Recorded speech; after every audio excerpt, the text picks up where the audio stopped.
সাহেব ভাই, আমরা সেকেন্ড টেস্টে কিন্তু অস্ট্রেলিয়া দলের চেঞ্জেস দেখেছি। আমরা কিন্তু ম্যাট রেনশোকে আমরা 11-এও দেখেছি এবং স্কোয়াডেও আমরা দেখেছি।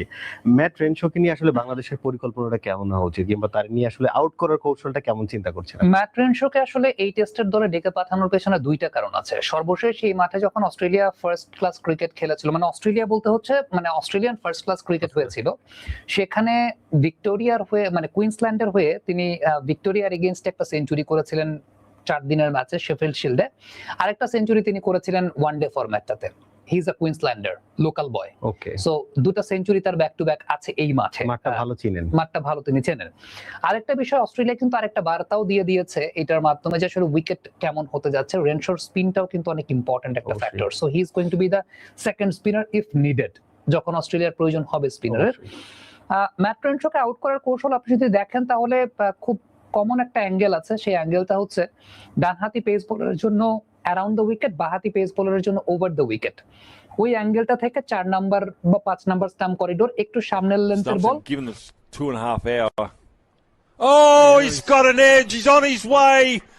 Matthew Renshaw out for 112 moments before the short break, and a magnificent বের করে যাওয়া, বল ভেতরে ঢোকানো, মানে ওই করিডোরটা আসলে মানে অ্যারাউন্ড দ্য উইকেট করিডোরটা, মানে যেটা হচ্ছে ডানহাতি পেস বোলারের জন্য অ্যারাউন্ড দ্য উইকেট, বাঁহাতি পেস বোলারের জন্য ওভার দ্য উইকেট।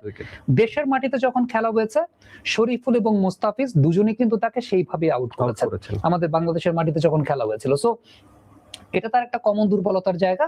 এবং আমার কাছে মনে হয় যে এই টেস্ট ম্যাচে শরীফুলের ইনক্লুশনটাও হবে সুইঙ্গিং কন্ডিশনটাকে কাজে লাগানো এবং ম্যাট রেনশোকে আসলে ইনিশিয়ালি অনেক বেশি মাত্রায় বিপদে ফেলা। আর ডানহাতি পেস বোলারের জন্য ওভার দ্য উইকেট অ্যাঙ্গেল থেকে বল বাইরে বের করা, এটা হচ্ছে তার এগেইনস্টে ট্যাকটিক্স বা স্ট্র্যাটেজির জায়গা। বাট আমার কেন যেন মনে হয় ব্যাটেলটা হবে আসলে শরীফুলের সঙ্গে ম্যাট রেনশো, যেখানে শরীফুল এর আগেও ম্যাট রেনশোকে আউট করেছেন, মুস্তাফিজ আউট করেছেন দেশের মাটিতে। এবং এখানে যে বিষয়টা করবে সেটা হচ্ছে ওই যে তাকে বাইরের মানে অফ স্টাম্প বা 4 নাম্বার স্টাম্প করিডোর থেকে তাকে বাইরে বল বের করে নিয়ে যাওয়ার যে জোনটা, ওই জোনটাতে তাকে ডিসিভ করার চেষ্টা করবেন সবচেয়ে বেশি বলে আমার কাছে এটা ব্যক্তিগতভাবে আসলে মনে হয়। এবং দেখা যাক সুইঙ্গিং কন্ডিশনটাকে বাংলাদেশ কেমন ভাবে কাজে লাগাতে পারে। আমরা তাহলে দিন শেষে দেখতে চাচ্ছি যে আসলে ব্যাটেলটা শরীফুলের সাথে ম্যাট রেনশোর হচ্ছে। হোপসো আমার কাছে সেটাই মনে হয় যে শরীফুলই হয়তোবা ম্যাট রেনশোর এগেইনস্টে হ্যান্ডি হতে পারেন। তবে টসটা খুব ইম্পর্টেন্ট এই ম্যাচে, টসটা খুব ইম্পর্টেন্ট। যেই টসে জিতবে আমার মনে হয় যে ফিল্ডিং করার সিদ্ধান্ত নেবে।